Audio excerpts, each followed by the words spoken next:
Hi hello ನಮಸ್ಕಾರ ಎಲ್ಲರಿಗೂ welcome back my YouTube channel.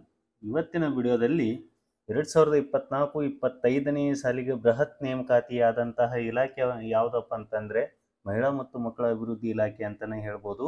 ಈ ಒಂದು ಇಲಾಖೆಯ ಅಡಿಯೊಳಗೆ ಯಾರೆಲ್ಲ ಅರ್ಜಿಯನ್ನು ಸಲ್ಲಿಸಿದಿರೋ, ಈಗಾಗಲೇ ಯಾರೆಲ್ಲ ಅರ್ಜಿಯನ್ನು ಸಲ್ಲಿಸಿದಿರೋ, ಇನ್ನೂ ಯಾರೆಲ್ಲ ಅರ್ಜಿ ಸಲ್ಲಿಸ್ತಾ ಇದ್ದಾರೋ, ಸೊ ಆ ಒಂದು ಹುದ್ದೆಗಳ ಒಂದು ನೇಮಕಾತಿ ಯಾವ ರೀತಿ ನಡೆಯುತ್ತೆ ಮತ್ತು ಅಲ್ಲಿ ಇರತಕ್ಕಂತಹ ಮಾನದಂಡಗಳೇನು, ಅಲ್ಲಿ ಮೂಲ ದಾಖಲೆಗಳನ್ನು ಸಲ್ಲಿಸಬೇಕಾದ್ರೆ ಯಾರಿಗೆ ಸಲ್ಲಿಸಬೇಕು ಮತ್ತು ಹೇಗೆ ಕೊಡಬೇಕು, ಆನ್ಲೈನ್ ಅರ್ಜಿಗಳನ್ನು ಯಾವ ರೀತಿ ಅಪ್ಲೋಡ್ ಮಾಡಿಕೊಂಡು ಅರ್ಜಿ ಸಲ್ಲಿಸಬೇಕು ಮುಂತಾದ ಮಾಹಿತಿಯನ್ನು ನಾನು ಈ ವಿಡಿಯೋದಲ್ಲಿ ತಿಳಿಸ್ಕೊಡ್ತಾ ಇದ್ದೀನಿ. ಅದಕ್ಕೂ ಮುಂಚೆ ಯಾರೆಲ್ಲ ಇದೇ ಮೊದಲು ನನ್ನ ಯೂಟ್ಯೂಬ್ ಚಾನಲನ್ನು ನೋಡ್ತಾ ಇದ್ದೀರೋ, ನನ್ನ ವಿಡಿಯೋದ ಕೆಳಗೆ ಕಾಣಿಸ್ತಕ್ಕಂತಹ ಸಬ್ಸ್ಕ್ರೈಬ್ ಬಟನ್ ಮೇಲೆ ಕ್ಲಿಕ್ ಮಾಡಿ ಇಲ್ಲಿ ಪಕ್ಕದಲ್ಲಿ ಕಾಣಿಸ್ತಕ್ಕಂತಹ ಬೆಲ್ ಬಟನ್ ಮೇಲೆ ಆಲ್ ಅಂತ ಸೆಲೆಕ್ಟ್ ಮಾಡ್ಕೊಳ್ಳಿ. ಹಾಗೆ ನಿಮ್ಮ ಸ್ನೇಹಿತರಿಗೂ ಕೂಡ ಈ ವಿಡಿಯೋ ನಿಮ್ಗೆ ಇಷ್ಟ ಆಗಿದ್ರೆ ದಯವಿಟ್ಟು ಶೇರ್ ಮಾಡಿ ಅಂತ ಹೇಳ್ತಾ ಬನ್ನಿ. ಹಾಗಾದ್ರೆ ಈ ಒಂದು ಅಂಗನವಾಡಿ ನೇಮಕಾತಿಯ ಒಂದು ಆಯ್ಕೆ ಪ್ರಕ್ರಿಯೆ ಯಾವ ರೀತಿ ಇರುತ್ತೆ ಅಂತ ನಾನು ಈ ವಿಡಿಯೋದಲ್ಲಿ ತಿಳಿಸ್ಕೊಡ್ತೀನಿ. ಸೊ ಮೊದಲನೆಯದಾಗಿ ಆನ್ಲೈನ್ ಮುಖಾಂತರವೇ ನೀವು ಅರ್ಜಿಯನ್ನ ಸಲ್ಲಿಸಬೇಕಾಗತ್ತೆ ಇಲ್ಲಿ. ಸೊ ಇದಕ್ಕೆಲ್ಲ ಮಾನದಂಡಗಳು ಈಗಾಗಲೇ ನಿಮ್ಗೆ ಗೊತ್ತಿರುವ ಹಾಗೆ ಅಭ್ಯರ್ಥಿಯು 19 ವರ್ಷದಿಂದ 35 ವರ್ಷದ ಒಳಗೆ ಇರತಕ್ಕಂತಹ ಅಭ್ಯರ್ಥಿ ಆಗಿರ್ಬೇಕಾಗಿರುತ್ತೆ. ಸೊ ಅದು ಕಡ್ಡಾಯವಾಗಿ ಮಹಿಳಾ ಅಭ್ಯರ್ಥಿನೇ ಆಗಿರ್ಬೇಕಾಗಿರುತ್ತೆ. ಈ ಒಂದು ಹುದ್ದೆಗಳಿಗೆ ಅರ್ಜಿಯನ್ನ ಸಲ್ಲಿಸಲಿಕ್ಕೆ 10 ವರ್ಷಗಳ ಸಡಲಿಕೆ ಇರುತ್ತೆ. ಅದು ಯಾರಿಗಪ್ಪ ಅಂತಂದ್ರೆ ವಿಕಲಚೇತನ ಮಹಿಳೆಯರಿಗೆ 10 ವರ್ಷದ ಸಡಲಿಕೆ ಇರುತ್ತೆ. ಹಾಗೆ ಈ ಒಂದು ಅರ್ಜಿಯನ್ನ ಸಲ್ಲಿಸಬೇಕಾದ್ರೆ ಅಭ್ಯರ್ಥಿಯು ಕಡ್ಡಾಯವಾಗಿ ಸ್ಥಳೀಯರಾಗಿರ್ಬೇಕಾಗಿರುತ್ತೆ. ಅಂದ್ರೆ ಹಳ್ಳಿಯಾಗಿದ್ರೆ ಅದೇ ಹಳ್ಳಿಯವರಾಗಿರ್ಬೇಕಾಗತ್ತೆ. ನಗರ ಪ್ರದೇಶದವರಾಗಿದ್ರೆ ಯಾವ ವಾರ್ಡಿಗೆ ಅರ್ಜಿಯನ್ನ ಕರೆದಿದ್ದಾರೋ, ಯಾವ ಕೇಂದ್ರಕ್ಕೆ ಅರ್ಜಿಯನ್ನು ಕರೆದಿದ್ದಾರೋ ಆ ಒಂದು ಸುತ್ತಮುತ್ತಲಿನ ನಿವಾಸಿಯಾಗಿರ್ಬೇಕಾಗಿರುತ್ತೆ ಅವರು ಕಡ್ಡಾಯವಾಗಿ. ಹಾಗೆ ಈ ಒಂದು ಹುದ್ದೆಗೆ ಮೀಸಲಾತಿ ಪ್ರಕಾರ ಅವರು ಹುದ್ದೆಗಳನ್ನ ಕನ್ಫರ್ಮ್ ಮಾಡಿರ್ತಾರೆ. ಸೊ ಅದು ಯಾವ ಮೀಸಲಾತಿ ಇರುತ್ತೋ ಸೊ ಆ ಮೀಸಲಾತಿಗೆ ಸಂಬಂಧಪಟ್ಟಂತಹ ಮಹಿಳೆಯರು ಅರ್ಜಿಯನ್ನ ಸಲ್ಲಿಸಬಹುದಾಗಿದೆ. ಹಾಗೆ ಈ ಒಂದು ಆಯ್ಕೆ ಪ್ರಕ್ರಿಯೆಯಲ್ಲಿ ಹಲವಾರು ಮೀಸಲಾತಿಗಳ ಒಂದು ಆದ್ಯತೆಗಳು ಕೂಡ ನಿಮ್ಗೆ ಕಾಣಿಸುತ್ತೆ. ಸೊ ಆ ಆದ್ಯತೆಗಳು ನಿಮ್ಗೆ ಒಂದು ವೇಳೆ ಒಳಪಡ್ತಿದ್ರೆ ನೀವು ಅದನ್ನ ಕ್ಲಿಕ್ ಮಾಡಿಕೊಂಡು ಅಲ್ಲಿ ಎಸ್ ಅಂತ ಕೊಡಬಹುದಾಗಿದೆ.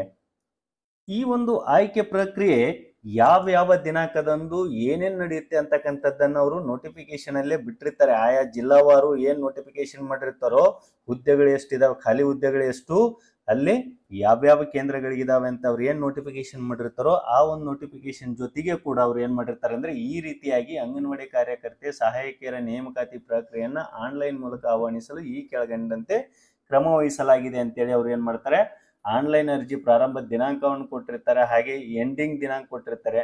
ಸೊ ಇದಕ್ಕೆ ಒಂದು ಅರ್ಜಿಗಳನ್ನ ಪರಿಶೀಲಿಸಲಿಕ್ಕೆ ಅಥವಾ ಸ್ವೀಕರಿಸಲಿಕ್ಕೆ ಡೇಟ್ ಅನ್ನು ಕೊಟ್ಟಿರ್ತಾರೆ. ಅದು ಯಾವ ಹಂತದಲ್ಲಿ ಆಯ್ಕೆ ಮಾಡ್ತಾರೆ ಅಂತಕ್ಕಂಥದ್ದನ್ನ ಅವರು ಈಗಾಗಲೇ ಅವರು ಗೈಡ್ಲೈನ್ಸ್ ಅಲ್ಲಿ ಕೊಟ್ಟಿರ್ತಾರೆ. ಸೊ ನೀವು ಒಂದು ಸಾರಿ ನಿಮ್ಮ ಜಿಲ್ಲಾ ಒಂದು ವೆಬ್ಸೈಟ್ ಅಲ್ಲಿ ಹೋಗಿ ನೀವು ಅದನ್ನ ಡೌನ್ಲೋಡ್ ಮಾಡ್ಕೊಂಡು ನೋಡ್ಕೊಳ್ಬಹುದಾಗಿದೆ. ಸೊ ಈಗ ನೀವು ಆನ್ಲೈನ್ ಅರ್ಜಿಯನ್ನ ಸಲ್ಲಿಸ್ತೀರಿ. ಸೊ ಆ ಒಂದು ಆನ್ಲೈನ್ ಅರ್ಜಿಗೆ ನೀವು ದಾಖಲೆಗಳನ್ನ ಯಾವ ರೀತಿ ಅಪ್ಲೋಡ್ ಮಾಡ್ಕೊಳ್ಬೇಕು ಅಂದ್ರೆ ಮೂಲ ದಾಖಲೆಗಳನ್ನ ಅಪ್ಲೋಡ್ ಮಾಡ್ಬೇಕಾ ಅಥವಾ ಜೆರಾಕ್ಸ್ ಪ್ರತಿಗಳನ್ನ ಅಪ್ಲೋಡ್ ಮಾಡ್ಬೇಕಾ ಅಂತಕ್ಕಂಥ ಗೊಂದಲ ಇದೆ. ಸೊ ನೀವು ನಿಮ್ಮ ಹತ್ರ ಮೂಲ ದಾಖಲೆಗಳಿದ್ರೆ ಅವನ್ನೇ ಅಪ್ಲೋಡ್ ಮಾಡಿ. ಒಂದ್ ವೇಳೆ ಮೂಲ ದಾಖಲೆಗಳು ಇರ್ದಿದ್ರೆ ಆ ಮೂಲ ದಾಖಲೆಗಳನ್ನು ತೆಗೆದುಕೊಂಡು ಜೆರಾಕ್ಸ್ ಪ್ರತಿಗಳಿಗೆ ಅಟೆಸ್ಟೆಡ್ ಮಾಡಿ ನಂತರ ಆನ್ಲೈನ್ ಅರ್ಜಿಗೆ ಅಪ್ಲೋಡ್ ಮಾಡ್ರಿ. ನಂತರ ಇಷ್ಟ ಆದ್ಮೇಲೆ ಎಲ್ಲ ದಾಖಲೆಗಳನ್ನ ಒಂದೊಂದು ಜೆರಾಕ್ಸ್ ಪ್ರತಿಗಳನ್ನು ತೆಗೆದುಕೊಂಡು ಮತ್ತು ಹಾಕಿರ್ತಕ್ಕಂತಹ ಆನ್ಲೈನ್ ಅರ್ಜಿಯ ಒಂದು ಅಕ್ನಾಲಜ್ಮೆಂಟ್ ಅನ್ನು ತೆಗೆದುಕೊಂಡು ನಿಮ್ಮ ವ್ಯಾಪ್ತಿಗೆ ಬರ್ತಕ್ಕಂತಹ CDPO ಆಫೀಸಿಗೆ ಒಂದು ಪ್ರತಿಯನ್ನ ನೀವು ಸಲ್ಲಿಸಬೇಕಾಗತ್ತೆ. ಕೆಲವು CDPO ಆಫೀಸಲ್ಲಿ ಇಲ್ಲ ನಾವು ಆನ್ಲೈನ್ ಅಲ್ಲೇ ತೆಗೆದುಕೊಳ್ತೀವಿ ಅಂತ ಹೇಳ್ತಿದ್ದಾರೆ. ಸೊ ನೀವು ಯಾವುದಕ್ಕೂ ಇರ್ಲಿ ಇಟ್ಕೊಳ್ಳಿ ಅಂತ ನೀವು ಅಲ್ಲಿ ಒಂದು ಪ್ರತಿಯನ್ನ ಕೊಟ್ರೆ ಒಳ್ಳೆಯದು. ಸೊ ನಂತರ ಇದಕ್ಕೆ ನೀವು ಆನ್ಲೈನ್ ಅರ್ಜಿಯನ್ನ ಸಲ್ಲಿಸಲಿಕ್ಕೆ ಕನಿಷ್ಠ ಅವರು 1 ತಿಂಗಳ ಕಾಲಾವಕಾಶವನ್ನ ಅವರು ಕೊಟ್ಟಿರ್ತಾರೆ. ಆ 1 ತಿಂಗಳ ಕಾಲಾವಕಾಶದಲ್ಲಿ ನೀವು ಸಂಬಂಧಪಟ್ಟಂತಹ ಅಭ್ಯರ್ಥಿಗಳು ಆನ್ಲೈನ್ ಅರ್ಜಿಯನ್ನ ಸಲ್ಲಿಸಬೇಕಾಗತ್ತೆ.